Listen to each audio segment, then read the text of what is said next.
The University of Utah and the student group Shift is presenting this series in an effort to demonstrate the important role that evolutionary science is playing in modern academic research.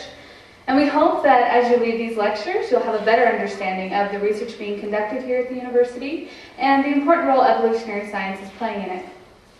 I'd like to take this opportunity to thank our co-sponsors, the Humanists of Utah, without whom this event would not have been possible. Today we will have the pleasure of hearing from Dr. Henry Harpending. He will speak to us about human evolution and its effects on humanity. Dr. Harpending received his PhD from Harvard in 1972 in anthropology, and he is currently a professor of anthropology here at the university as well as Thomas Chair. He's published several articles on the topic of human evolution and anthropology, as well as several books, including his most recent book, The 10,000-Year Explosion, How Civilization Accelerated Human Evolution. I've read the book myself. It's excellent, and I highly recommend it. So, with no further ado, please join me in welcoming Dr. Henry Harpending.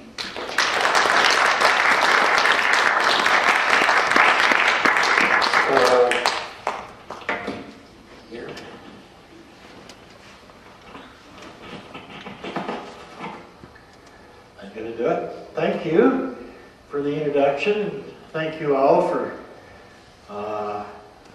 having me here. I have a rather disjointed, it's not really disjointed, but it may seem disjointed, talk about evolution, evolutionary biology, its history, and what's going on with human evolutionary studies.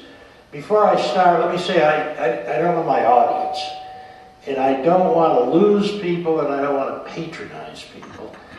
And so I will be grateful for any feedback. So, you know, if I'm going too slow, you know, raise your hand and say, hurry it up, or slow down, or whatever. But please feel free to interact and guide me. Yes, sir? You could turn the volume down slightly. I could if I knew how. You know how, aren't you? Hi, Henry. You want to mute the media part totally, and then that arrow. There you go. Try that. Does this hurt your ears? Is it good? Okay.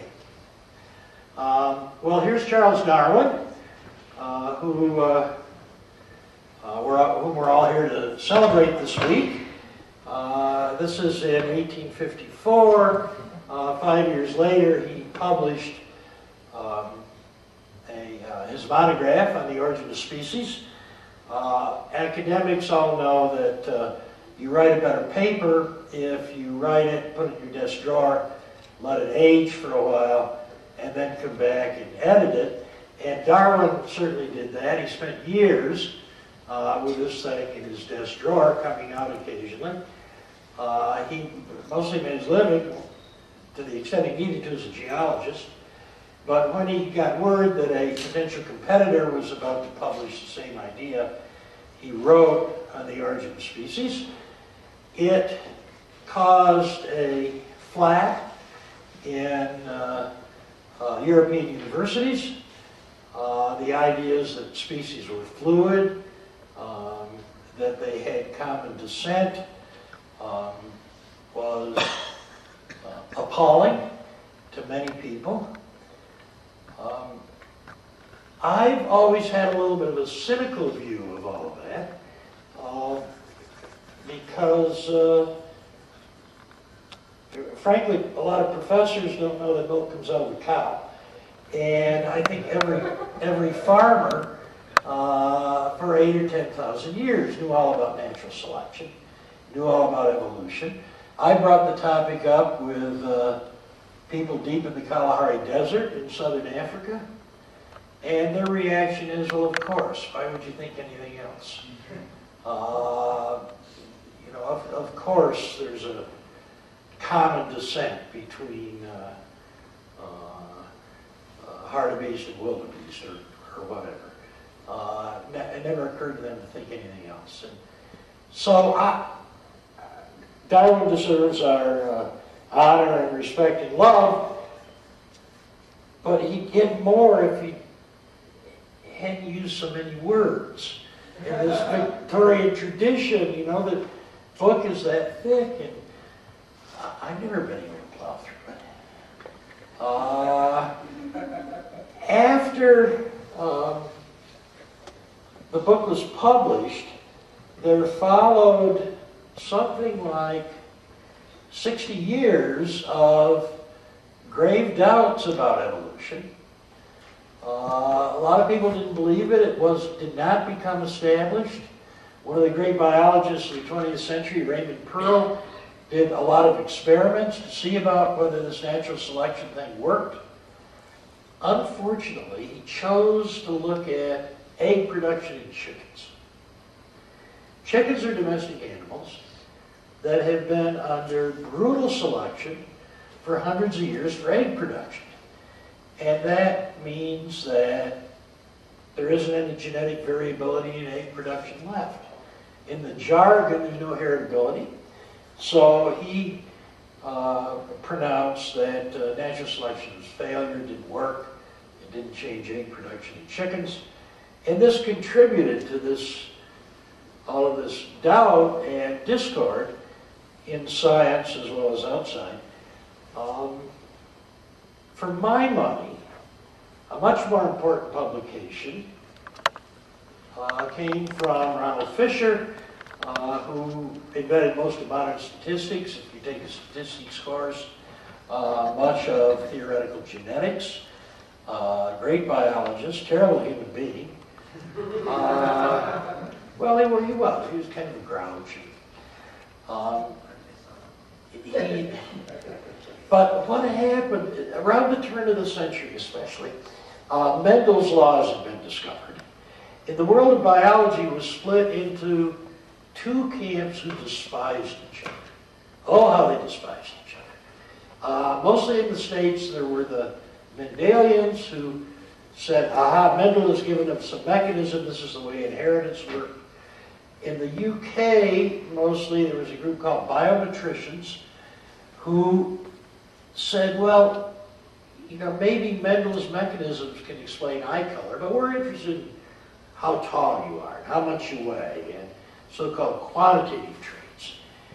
And this Mendel stuff can't be relevant to that.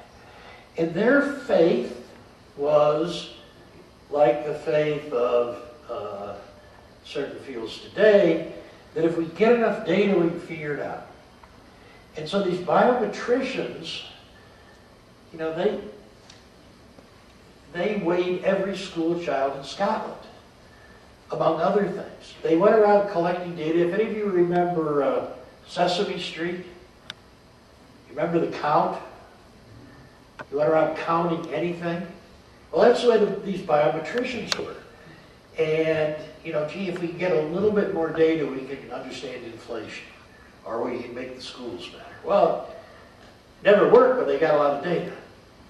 And they cordially despised the Mendelians. And then, in 1918, Fisher wrote this paper, The Correlation Between Relatives and the Supposition of Mendelian Inheritance. Quite inscrutable. But what he did was show that Mendel's laws led to predictions about how similar relatives are. And that the data, all of this stuff that these biometricians have been collecting, were predicted by what Fisher came up with. He completely ended, with this one paper, the fight between the Mendelians and the biometricians. And this is the foundation of evolutionary theory. And in my opinion, or from my viewpoint, it's maybe the most important paper ever written in the history of evolutionary biology. He really ended the battle and started modern evolution. And so, from 1920 to 1955 or so, 60, there There's a lot of field work done, a lot of empirical stuff, a lot of paleontology, nothing new in the way of theory. And then in the 60s, we'll skip that. A couple of things happened, but one was because of